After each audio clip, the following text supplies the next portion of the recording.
Hello students, कैसे हैं आप लोग। मैं विनय राणा आपका स्वागत करता हूं साइब्रोनिक्स एजुकेशन के यूट्यूब चैनल पर।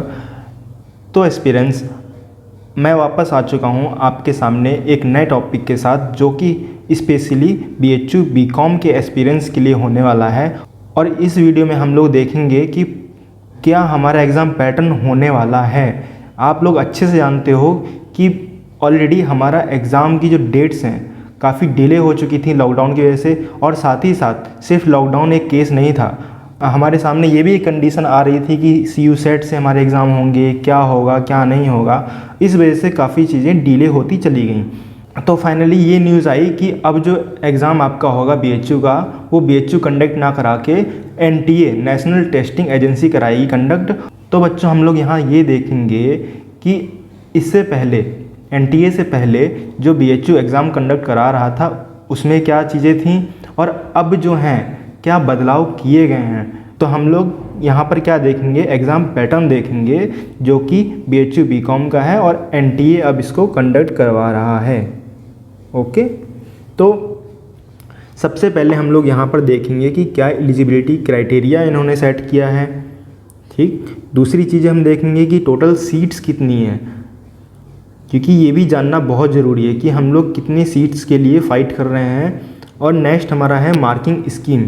मार्किंग स्कीम में ऑब्वियसली आपको पता है कि नेगेटिव मार्किंग पहले से ही BHU कराता हुआ आ रहा था, और NTA भी नेगेटिव मार्किंग को ज़रूर फॉलो करेगी, जो कि हम यहाँ पर देखने वाले हैं। लेकिन हम बस ये देखेंगे कि इन्होंने कुछ बदलाव किया है या नहीं किया है।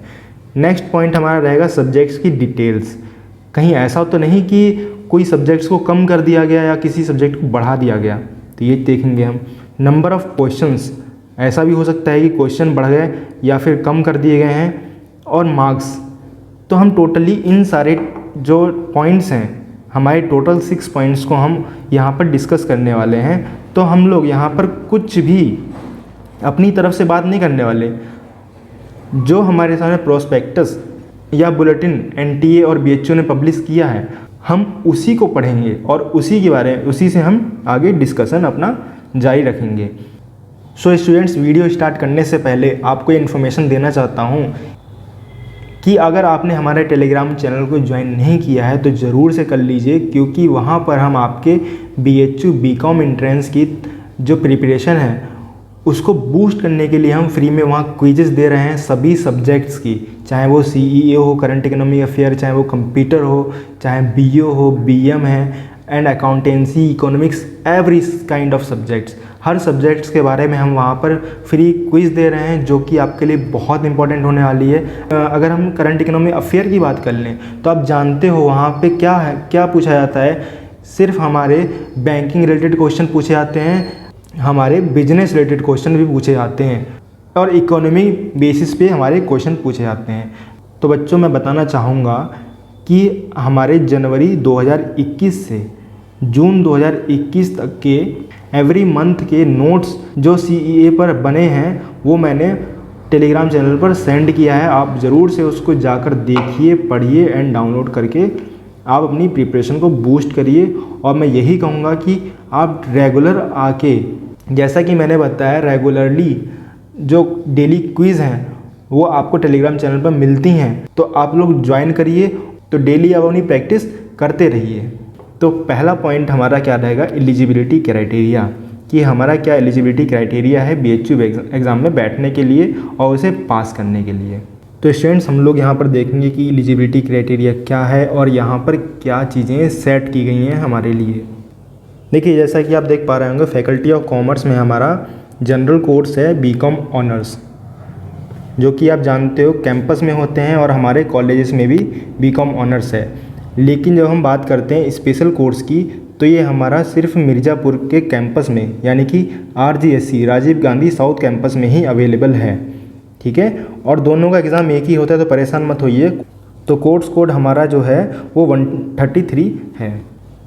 हम लोग यहाँ पर देखेंगे मिनिमम एलिजिबिलिटी रिक्वायरमेंट, जो कि है पास होना चाहिए 12th या equivalent exam with commerce. Commerce से हो सकते हो, इकोनॉमिक सब्जेक्ट से हो सकते हो, मैथमेटिक्स से हो सकते हो, computer science, finance, financial market management, vocational course, जो कि आपका किससे होना चाहिए, कॉमर्स से रिलेटेड होना चाहिए, और as one of the subject securing a minimum of 50% marks, 50% marks कम से कम होने चाहिए।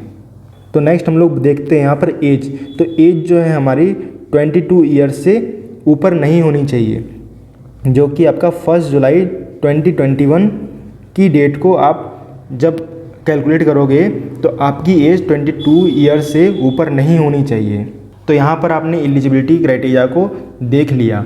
अब हम चलते हैं अपनी टोटल सीट्स पे कि यहाँ पर कितनी सीट्स हैं हमारे लिए जो कि डिसाइड की गई हैं BHU कैंपस में, और साथ ही साथ जो साउथ कैंपस है वहाँ पर कितनी है, एंड हमारे जो अफिलिएटेड कॉलेज हैं वहाँ पर कितनी सीट्स हैं। बच्चों सीट्स की बात करते हैं तो हमारा BCom जो कोर्स है, अगर हम BHU कैंपस की बात करें, BHU मेन कैंपस की, तो यहाँ मेल और फीमेल दोनों की सीट्स हैं जो कि टोटल 286 सीट्स हैं, एंड हमारा कोर्स कोड 133 जैसा कि मैंने आपको बताया। तो 286 हमारी कहाँ पर कैंपस में सीट होती हैं। अब ये हमारा आ जाता है कॉलेज, ठीक है, affiliated college VCW Vasanta college of women, जो कि सिर्फ फीमेल्स का है। वहाँ पर कितनी सीटें अवेलेबल हैं BCom के लिए, 96।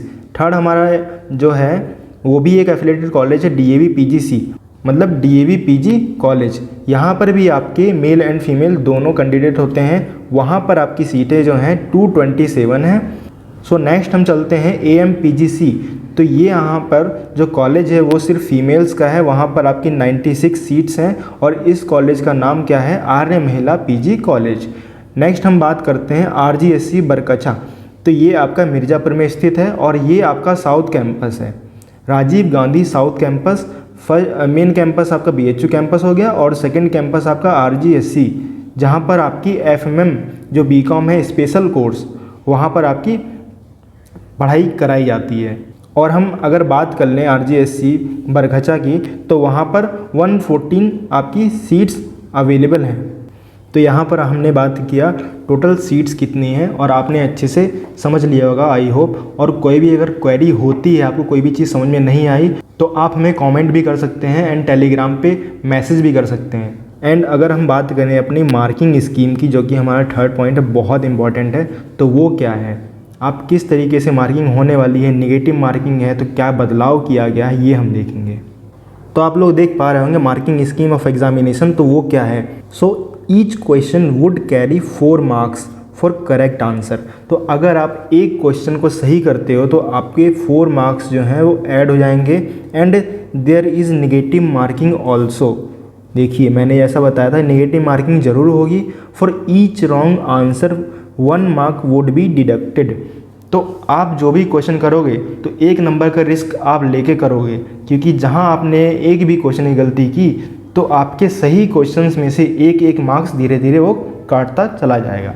ठीक है, आप आई होप आप समझ रहे होंगे मैं क्या कहना चाहता हूँ, कि अगर आप एक भी क्वेश्चन को गलत करते हो तो आपके सही में से 1 मार्क्स कट जाएगा, और अगर आप क्वेश्चन को नहीं करते हो, आप उसको अनअटेम्प्ट करते हो, छोड़ देते हो, तो वहाँ पर कोई मार्क्स आपको नहीं दिए जाएंगे, ना कोई मार्क्स काटे जाएंगे। ठीक है, और अगर हम बात करें मीडियम ऑफ एग्जामिनेशन की, कि इसका माध्यम क्या रहने वाला है, हिंदी में आएगा पेपर कि इंग्लिश में आएगा पेपर, वो हम देखते हैं। The medium of exam paper for all the examination shall be English and Hindi.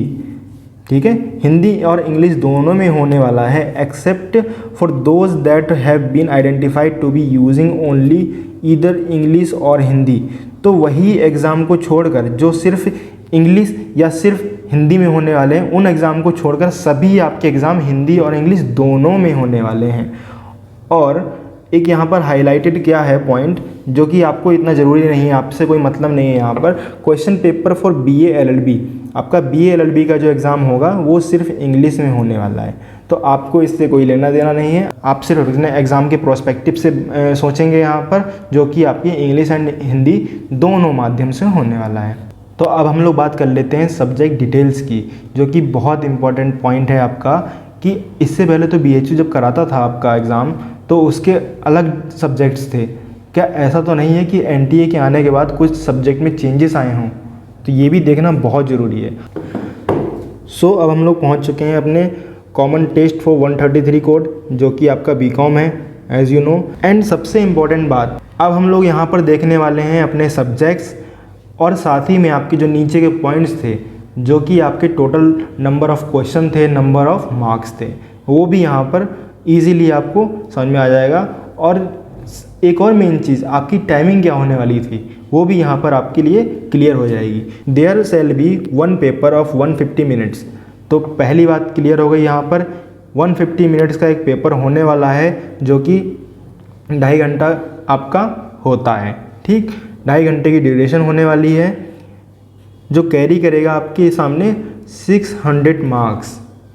यहाँ पर चीज़ें क्लियर हो चुकी हैं। इससे पहले आपका जो पैटर्न था एग्ज़ाम का, वहाँ पर आपके सामने 150 क्वेश्चन आते थे, जो कि टोटल 450 नंबर का 450 मार्क्स का एक क्वेश्चन पेपर होता था और आपके सामने 150 क्वेश्चंस होते थे, मतलब पर क्वेश्चन 3 मार्क्स।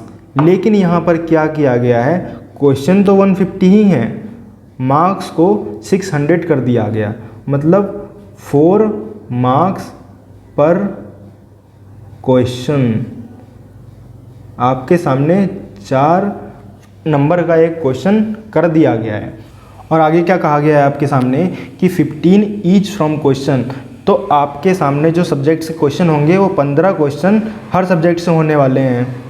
तो हम लोग आगे बढ़ते हैं, अपने सब्जेक्ट्स को देखते हैं, बहुत इंपॉर्टेंट है आपके लिए, ध्यान से देखिएगा, ध्यान से सुनिएगा। फर्स्ट आपका जो है अकाउंटेंसी, कोई बदलाव नहीं, same. FSA financial statement analysis. Next आपके सामने फिनेंशियल मार्केट, जो कि FMM है, financial market management, as it is. Next आपके सामने आता है इकोनॉमिक्स, आप अच्छे से जानते हो। मनी बैंकिंग, कुछ भी चेंजेस नहीं है। लेकिन आगे हम देखें 6 सब्जेक्ट हमारा क्या है, मैथ्स का, जहाँ पर आपकी एलिमेंट्री मैथ्स, देखिए यहाँ पर चीज़ें चेंज की गई हैं। जैसा कि आपने अगर प्रीवियस ईयर का पेपर देखा हो 2020 का, तो क्या हुआ था कि अभी तक BHU सिर्फ अर्थमेटिक पूछता हुआ पेपर में आया था, लेकिन पिछली बार क्या किया था कि चीज़ें अलजेब्रा से भी आ गई और उसके बाद प्रोग्रेशन से आ गई, एक्सप्रेशन से आ गई और एलिमेंट्री मैथ से आ गई। और वो लोग बहुत परेशान हो गए कि ये किस तरीके से इन्होंने चेंजेस कर दिए अपने सिलेबस में अचानक से और बिना बताए। लेकिन अच्छी बात यह है कि यहाँ पर इन्होंने क्लियर कर दिया है कि मैथमेटिक्स में क्या होने वाला है। फर्स्ट आपका क्या है, एलिमेंट्री मैथ्स होगी, जहाँ पर आपके profit and loss, simple interest, compound interest की बात की जाएगी। और आगे बढ़ते हैं, टाइम एंड डिस्टेंस से क्वेश्चन मिलेंगे देखने को, रेशियो एंड प्रपोर्शन से मिलेंगे, पावर एंड एक्सपोनेंट से मिलेंगे। तो 10 question from arithmetic and expression. तो 10 क्वेश्चन जो हैं आपके अरिथमेटिक एंड एक्सप्रेशन से होने वाले हैं। और आगे हम देख लें कि इक्वेशन विद 1 वेरिएबल, ये आपके सामने नया चैप्टर जुड़ जाता है। अरिथमेटिक फॉर्मूले, ये आपके सामने नया चैप्टर जुड़ जाता है। ये हैं बेसिक चीज़ें, आप ये पढ़ के आए हो 10th क्लास में, लेकिन बात ये है कि आपने सिर्फ अरिथमेटिक पे ध्यान दिया था। यहाँ पर अब इन्होंने क्या कर दिया, अलजेब्रा पे भी फोकस किया है, अलजेब्रा की क्वेश्चन देने वाले हैं। आप जानते हो अच्छे से कि ये क्यों किया गया है, कंपटीशन को कम करने के लिए किया गया है। और आगे हम देखते हैं बेसिक एप्लीकेशन ऑफ अलजेब्रा। तो वही अलजेब्रा की फिर बात की गई है, 5 क्वेश्चंस फ्रॉम अलजेब्रा। तो टोटली आपके 5 क्वेश्चन अलजेब्रा से होने वाले हैं, 10 क्वेश्चन अरिथमेटिक एंड एक्सप्रेशन से होने वाले हैं, 15 क्वेश्चंस यहाँ से भी आपके बन जाते हैं। आगे BO है, BM है, एनवायरनमेंट है, कोई चेंजेस नहीं। 6 questions from computer basics, 9 question from current economic affair. As you know all कि हमारे जो कंप्यूटर और CEA हैं, इन दोनों से 6 और 9 क्वेश्चन आते हैं, जो कि आपका 15 क्वेश्चन कवर कर लेता है। और इस तरीके से आपके 10 सेक्शंस हो जाते हैं। अगर आप अलग अलग करो तो 11 सेक्शंस होंगे, लेकिन 15 ईच करके करते हो तो 10 जो हैं आपके सामने सब्जेक्ट्स होते हैं। और 150 क्वेश्चन एंड 450 नहीं, अब ये आपके सामने 600 मार्क्स का एक क्वेश्चन होने वाला है, 2.5 घंटे का पेपर होगा। तो यहाँ पर हमने बात किया सब्जेक्ट डिटेल्स की, सब्जेक्ट्स कितने होने वाले हैं। आगे हम बात करते हैं नंबर ऑफ क्वेश्चंस की। तो ये क्लियर हो चुका है, 150 क्वेश्चंस आपके होने वाले हैं। टोटल मार्क्स की बात की जाए तो टोटल मार्क्स जो हैं आपके 600 मार्क्स, यानी कि 150 × 4 यहाँ पर बात क्लियर है। और अगर हम बात करें ड्यूरेशन की तो यहाँ भी चीज़ें क्लियर हो गई हैं। 150 मिनट्स या कहा जाए 2 घंटा 30 मिनट 2 आवर 30 मिनट्स के लिए आपके पास टाइमिंग दी गई है एग्ज़ाम को सॉल्व करने के लिए। सो आई होप ये वीडियो आपको पसंद आई होगी। कोई भी अगर क्वेरी आपको होती है तो आप कमेंट सेक्शन में ज़रूर पूछ सकते हैं और हमारे टेलीग्राम चैनल को भी ज्वाइन कर लीजिए ताकि आपके जो एग्ज़ाम की प्रिपरेशन है वो अच्छी तरीके से होते रहे और वहाँ से आप नोट्स डाउनलोड करके पढ़ाई करते रहो और चीज़ें आपकी क्लियर होती रहेंगी। सो स्टूडेंट्स वीडियो को एंड करते हैं एंड आप चैनल को सब्सक्राइब कर लीजिए। तो वीडियो को शेयर भी कीजिए उन स्टूडेंट्स के पास जिनको ज़रूरत है इस वीडियो की। ओके, मिलते हैं नेक्स्ट वीडियो में।